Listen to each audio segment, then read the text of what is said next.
Am sorry. तुला माहिती आहे ना, मी नेहमी तुझी बाजू घेतो. पण आज तुझी चूक होती तर मी काही नाही करू शकलो सावली. खरंच मी तुझी बाजू नाही घेऊ शकलो. I am really sorry.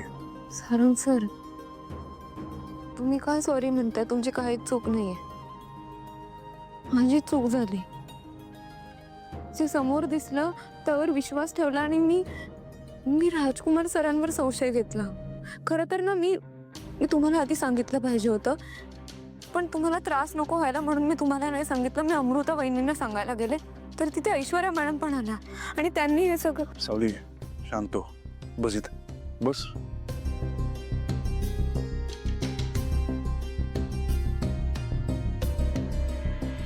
सावली, मी तुला काही बोललो का? काहीच बोललो नाही मी तुला. सकाळी पण मी एवढंच म्हटलं की तू जे काय केलंस ना ते पटलं नाही मला. त्या पलीकडे मी काय बोललो का? नाही ना. नको ना रडू को. असं नाही रडायचं. अगं चुका होतात आपल्याकडून, गैरसमज होतात. माझ्याकडून पण होतं गैरसमज. It's okay. काय पण तुला माहितीये तू एक खूप छान काम केलंस. अगं काय विचारणार नाही कुठलं छान काम केलंस? कुठलं काम? कुठलं छान काम? हे तुम्हाला तुमच्या राज्यात असल्यावर तुमच्या भाषेत बोलण्याचा अभिमान वाटतो की नाही? मग आम्हाला सुद्धा आमच्या मराठी भाषेचा अभिमान वाटतो. आणि हो, फक्त हिंदीच नाही तर भारतातल्या सगळ्या भाषांचा आम्ही सन्मान करतो.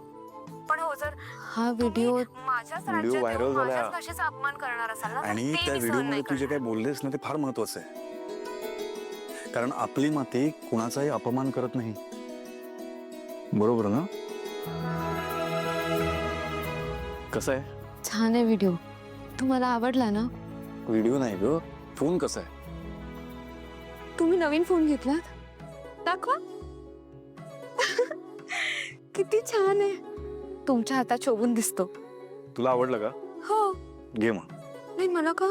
कारण तुझ्यासाठी आणलाय मी. माझ्यासाठी नाही सारंग सर, काय मस्ती करता तुम्ही? अगं सावली, मी तुझ्यासाठी आणलाय. माझ्या बायकोसाठी आणलाय. म्हणजे माझ्या बायकोला कळेल की जगात काय घडतंय, कसं घडतंय, म्हणजे ते सांभाळून चालेल.